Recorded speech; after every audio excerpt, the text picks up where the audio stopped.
Hey, we're live. Who here loves my cat? This is Lily. So welcome everyone. Welcome back to Clarity with Claire. I'm so excited to continue our topic from last week, which is how eating healthy and just exercise is only 50% of the equation for weight loss, and why how you eat. Hey, Leah. Why how you eat is more important than what you eat. So tonight we're going to talk about why embracing your appetite as good and right is the key to freedom in your relationship with your food and your body and truly your life.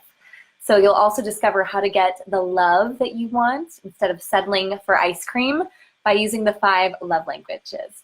Hey, Leah! Yay! So again, I've had so many clients who they've come to me and they say, I'm so frustrated, I'm confused, I'm eating healthy, I'm taking care of myself, I'm exercising, like, why am I having these problems? Why can't I lose weight? Why is my digestive tract screwed up? So last week and the weeks before, we've been sharing that stress causes the body to hold on to that weight, and that stress is a huge major factor in, why you can't lose, those last 15 pounds. And no matter how healthy we eat or how much we exercise, the secret to losing weight is to relax. So I shared the first of the 7 powerful practices that turn off the stress response and turn on relaxation. Hey, Nick! So that was the 20-minute meal, emotional brain training, putting your fork down between bites, breathing between bites, chewing slowly, eating with all of your senses. So tonight is the 6th powerful practice, which is to embrace your appetite. So if you're joining now, go ahead and leave a comment and say hi. I love to see you guys. And if you're watching the replay, let me know that you're there and let me know your comments. If you disagree or you agree, passionately love this or hate this, or you want me to talk about something in the future. Okay, so we talked about the physical and mental side of hunger in the last few videos, but let's talk about the emotional side of hunger. So next week we'll talk about honoring hunger and fullness, and appetite is something that's not always addressed when honoring hunger and fullness. But we have space, thankfully, to do that here in our videos. So that's talking about our relationship to appetite, and this is going to get juicy. So, oh my gosh, so cool to have people join. So we want to talk about what it means, first of all, to have an appetite. What does it mean to embrace your appetite? Hey, Thais! What does it mean to embrace your appetite? So let's go back to some lore. Some stories, and some of the most quintessential stories about appetite is, of course, Adam and Eve.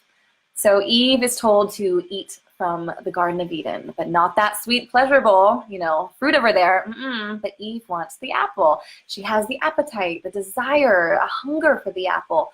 But no, Eve, I'm not supposed to eat that apple. So what does she do? Hey, Thais. What does she do? She eats it. And she takes a bite, fulfilling her appetite. She fulfills her desire, and then she's shamed for it. So you're bad, you're wrong, you're cast out of the garden. She puts the apple back. I promise I'll never ever do that again. And it's a fascinating story because archetypically, anytime women, and this is true for guys too, but I have so many women clients, women in my life too, and this is, who go through shame around their appetite. Because anytime women in particular desire something, we feel a deep shame and guilt. So guilt for doing something bad, shame for doing something bad. To women, indulging in our appetite means, we did something bad. And what's more, we are bad. Have you ever heard someone say, I was so bad, I ate a brownie today, as if that's like the worst thing in the world. And there's a way in which we as women fear our appetite. We see it as something dangerous, something that must be controlled and maintained. And yet appetite is actually the thing that keeps us alive. Yes, Leah says, amen, so much shame. There's so much shame with appetite. And we'll go into this in a second, but we see it as dangerous, something that must be controlled and maintained. And yes, appetite is actually the thing that keeps us alive. Because if we didn't have one, we wouldn't know to eat. And if we didn't eat, we'd die. So appetite is actually a biological imperative, and it's one that we women are fighting with every fiber of our being, because there's this fear, like, if I really open up and really experience my full appetite, there's going to be no end to what I want to devour. My appetite will cause destruction. This is why some women, if I tell them in the 20-minute meal that they're supposed to eat anything they want, as long as it's within 20 minutes, they panic. Because they believe, well, if we really allow ourselves to have what we want, there's an endless pit of desire down there. It's going to cause destruction. So of course, isn't that fascinating? So the very thing that gives us life, our appetite, we're making the cause of death, emotionally speaking. Fascinating. So society really enforces our collective fear of appetite, especially if you're a woman, because, if you love sex, you're a whore. If you love food, you're a glutton. And if you're fat, oh, you should be skinny. If you love money, then you're greedy. You're a terrible person. If you have heard these phrases or beliefs, type yes into the chat. These are beliefs in our culture, and it's around appetite. I want to make lots of money and have passion in my life with my significant other. Does that make me a whore? Does that make me greedy? So these cultural messages. So it's fascinating because we want freedom in our bodies. Yeah, Thais says appetite. And Leah says, we were taught that women shouldn't desire anything or feel good. So anything that makes us feel good makes us feel guilty. Yeah. Yep. And how can you embrace, so we're going to go into this. Okay. So it's fascinating because we want freedom in our bodies and we want freedom with food, but when we deny or invalidate the rightness and goodness of our natural appetites, then what we're doing is we're creating the jail cell that's keeping us trapped. So let's say that again. When we deny or invalidate the rightness and goodness of our natural appetites, then what we're doing is we're creating a jail cell that's keeping us trapped. So here's the good news. Since we are the jailers, we get to decide. We are our own jailers. I am my own worst jailer. Who here is their own worst jailer? I'm also my own best liberator. Thais says this is such a great topic, the fear of appetite, the thing that keeps us alive. Yeah, because we fear the very thing that keeps us alive, whether it's eating or sex or power or money. It's like, oh, if I even open myself up to power, it's like, rah, right? So the good news is you're your own jailer. So, do we want to consider the possibility that our appetites might be right and good? If we consider that possibility that our appetites might be right and good, might we crack open that jail cell a little more and discover what our appetites, where they're leading? Because it's true. Our appetites, our desires, they're always leading us to the truth of who we are. Have you ever listened deep down into yourself? And it's like, if you really listen to your appetite, you'll know who you are. And if we fear that if we let ourselves eat whatever we want, we'll eat everything in sight. Have you ever had that fear? Click if you ever had that fear, type me into the chat. If we let ourselves connect to our sexuality, we'll want to sleep with everyone we see. That's the idea. If we let ourselves, make great money, we'll be horrible, mean people that don't care about others. It's ridiculous. It's hilarious. So, but these are our fears. And, what if the opposite were true? What if your body's wisdom will tell you exactly what to eat and how much is enough? Consider this. What if your body doesn't want to overeat? Your body physically doesn't want to overeat. If you think about it, animals in the wild, they don't binge on Twinkies.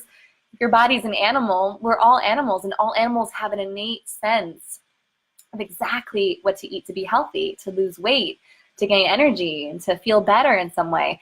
So our bodies don't want to overeat. If we were to trust the body's wisdom, is it possible and likely that your body will tell you exactly what it wants to eat and how much is enough?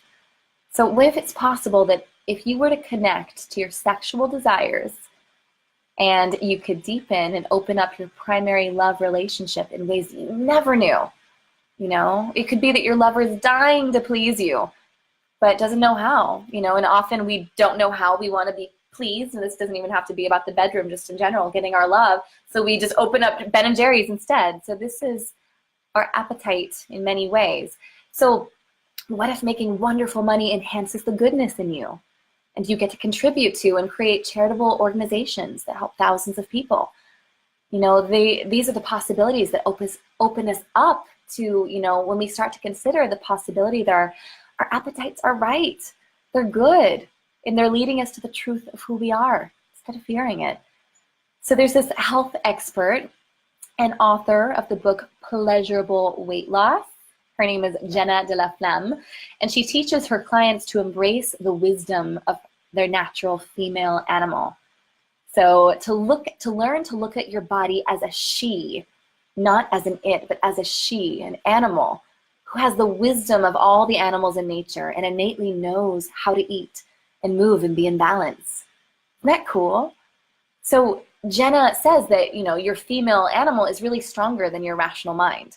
So, which is why to heal your relationship with food and to lose weight sustainably over time, you must embrace the feminine wisdom of your she animal and of your desires and of her appetites. So I listen to my body. What is she wanting now? She is an animal. It's not just, gotta feed this thing and make it lose weight.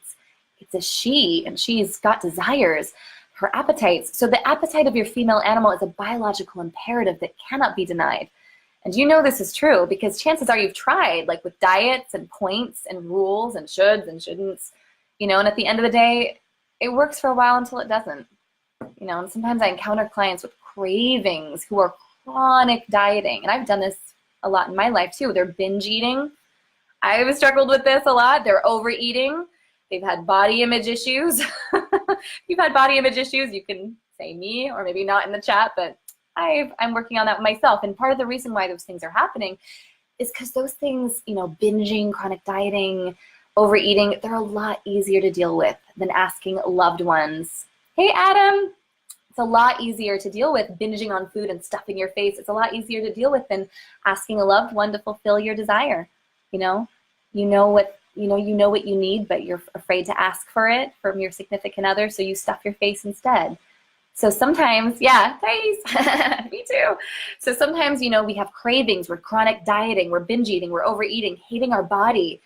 Hating our body is easier to deal with and actually better than sometimes having to ask for or connect with a loved one and admit a desire that you have and ask to receive it. How vulnerable is that? I need this. That's very vulnerable. So it's like, all right, stuff my face.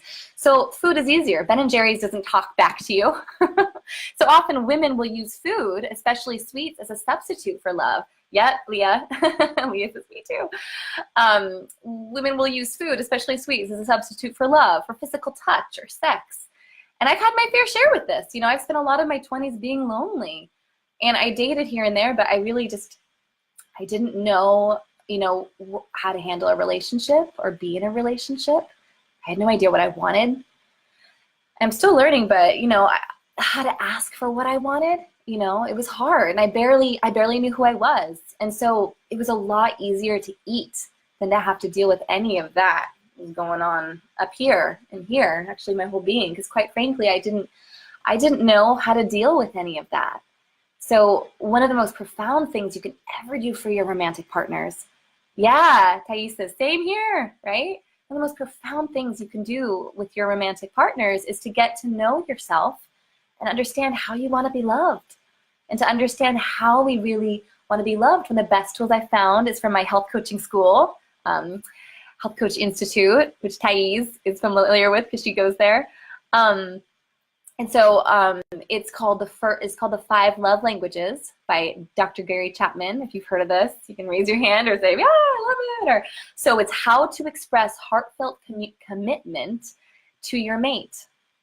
So, and millions of readers have attested, credit to, this bestseller with saving their relationship and marriages by showing them really simple and practical ways to communicate love.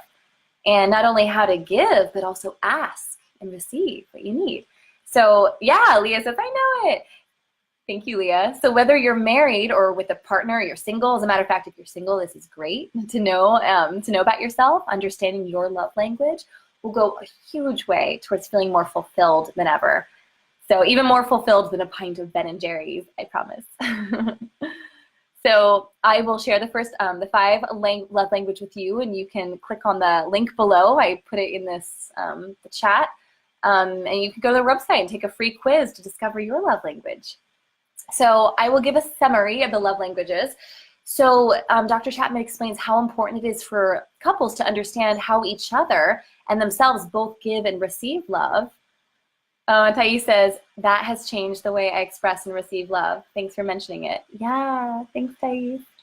Yeah, it's really important. So it's important to understand how I give love. It's important to understand how my partner gives love and receives it. And it's possible, and this is so fascinating, it's possible for couples to truly love each other, but to truly feel unloved because they don't think the same about giving and receiving love. Whoa, it's crazy. So everybody has their own primary love language for receiving and giving love. So if one partner doesn't meet the primary love language of the other, she might not sense his true feelings and start to be unsatisfied with the relationship, right?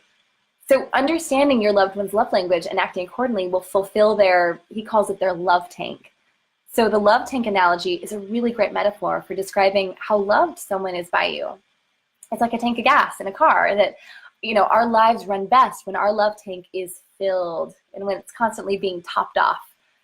So the alternative is running on fumes and burning out, and that's not fun. So meeting people's primary love languages consistently will fill up their love tank and helping them feel, you know, loved in the way that they need to feel loved. And if you already know, yeah, Leah says one of mine is words of affirmation. Yep, mine is too. I feel like I have all the love languages. I need it all. Tell me you love me. Every 5 minutes, I forget. So let's talk about the 5 love languages. So the first is physical touch. Oh my God, this might be my favorite. And this is not all about the bedroom. A person whose primary language is physical touch is just very touchy. I am very touchy. I like it when I'm with my mom or my sister or my significant other, and it's like, please just read your book, but put your leg on me while you read your book. Can I lie on you as you read your book? Can you just, you know, and it's not sexual. It's just like, oh my gosh, I need a hug. So a person whose primary language is physical touch is very touchy. They're someone who likes hugs, pats on the back, holding hands. They like thoughtful touches on the arm, shoulder, and face. You know, I don't mind any of it. And it can be ways to show excitement and concern and care and connection and love. So physical presence and accessibility are really crucial for people with physical touch. Now, neglect or abuse can be unforgivable and just destructive for these people. So anyone who has physical touch as their 5 love language, their top love language, it really fosters a sense of security and belonging in any relationship. Yeah. Leah says mine is physical touch first and words of affirmation. Me too. I think that's mine too. Leah says play with my hair. Haha. Me too. Oh my gosh. I could hire you to play with my hair. I should hire someone. I love that. The second love language is words of affirmation. So for these people, actions don't always speak louder than words. So if words of affirmation is your primary love language, maybe my second, I'm not sure. Unsolicited compliments means the world to you. Hearing the words, I love you, are important. Hearing the reasons behind that love sends your spirits to the sky, you know. Insults, you know, can leave you shattered, and they're not easily forgotten. So kind and encouraging and positive words are truly life-giving. So yeah, so acts of service is the next one. I love all of these, but it's the next one. So for some people, it's like vacuuming the floor for them is the highest expression of love. So anything you do to ease the burden of responsibility weighing on that person with acts of service as their primary language is just going to speak volumes.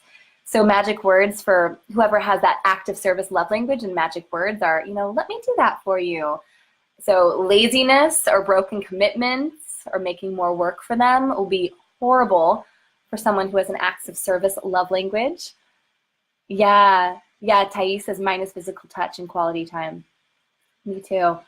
It's hard because I love all of them.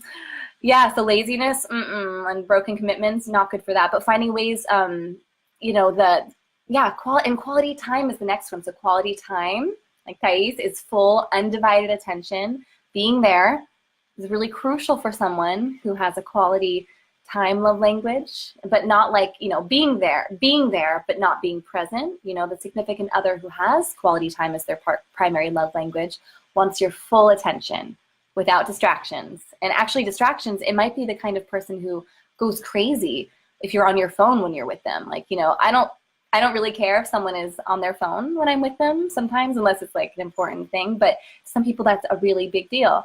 So, you know, some people you might be like, you know, I asked you not to be on your phone. And it's not that they're trying to be controlling. They're just trying to say, I need your undivided attention to feel loved. So when dates are postponed or any failure to listen, and that can be really hurtful for people who have that. Quality time can also mean sharing, quality conversation. Yeah, Leah and Thais are like, yes. Yeah, quality conversation. So yeah, my friend likes to have, really deep, I love to have deep conversations. It's another primary love language. Just, you know, yeah, it feels really good, and it's quality. And the final one after that is receiving gifts. So it's not about materialism. The person who receives the gifts really just thrives on the love, the love and the thoughtfulness of the effort behind the gift. So yeah, I've heard people say like, oh my God, like, thank God my husband does not have this as his primary love language, because, I'm the world's worst gift giver. It's terrible. So yeah, but just like to get to know this stuff. So like if you or your primary loved partner, if their primary love language is receiving gifts, then the perfect gift or gesture is the most prized thing for you ever. So if someone were to miss your birthday or your anniversary, then you got like a hasty, thoughtful gift, it would be disastrous for you. And you'd be like, it would be the emptiness of like the everyday gestures. Who here likes, like you would like, maybe you want some flowers every week, or gifts, the physical representations of love. And if that's your primary language, that's how you feel loved. I mean, frankly, I love all of this, but it's like, which one sticks out the most for you? Thais says, I do too love deep conversations. Not really good at small talk. Yeah, me too. I'm always like, out of here. I'm such an introvert. Yeah. So what's interesting about this is Dr. Chapman will say that it could be that your partner, their primary love language is words of affirmation. And let's say your primary is receiving gifts. Leah says Claire doesn't forget birthdays. Oh, happy late birthday. Leah just had a birthday. So Dr. Chapman will say that it could be your partner. Their primary love language is words of affirmation. So let's say your primary is receiving gifts. So like what can happen in your relationship is that you give your partner all kinds of gifts and you think you're showing them love because that's how you want to be loved. And then your partner gives you all kinds of unsolicited compliments and wonderful feedback because that's what their love language is. And your partner's thinking, wow, I'm doing such a good job of loving her, when you're feeling like, where are the gifts? Where are my gifts? So it's possible that we can love each other deeply, but we're not understanding that, the way my partner feels loved is different from the way I feel loved, and that we have to extend ourselves. So yeah. So we want to find out, and it's one of the best things you could do for yourself and your partner. So yeah, so if you guys have any questions this last couple minutes, let me know. You guys are doing such an amazing job. I'm really loving this. Yeah, okay, so today we discovered why embracing your appetite is good and right and is the key to freedom in your relationship with food and your body, to losing weight, to embracing love, and everything in your life that you want is unleashing your appetite and not making it bad and wrong, but making it good and right. And, it's going to help with your life in general. And you also discovered how to get the love that you want instead of settling, for ice cream. Instead, using the 5 love languages. And there's only 1 or 2 more secret 7 tools to go. So you guys are doing amazing. This is so fun. Thank you so much for being with me. I hope this was useful for you. And go ahead and just type into the chat something that was useful for you in this episode, Clarity with Claire. And what are some topics that you want to be discussed? What do you want to be part of? What's like our tribal circle? What do you want, what do you want to have discussed? So message me, put it in the chat. I am all excited. I'm all ears. So yeah, I'm here every week, every Tuesday evening at 7:30, and I can't wait to see you guys next week. And Leah says, oh, there's so much to this. I can't wait to explore this journey in more depth during a one-on-one session. Yes. We're going to have a one-on-one session on Thursday. Woohoo! So if you also know that someone would benefit from this, please share this. And also if you would like a free 30-minute clarity session together, actually it's 45 minutes right now, just message me in the chat. So excited, you guys. And you can also email me at claire@clairehostermancoaching.com. So bye-bye for now. Have a beautiful evening, and I will see you next week. Bye. Ooh, all these hearts.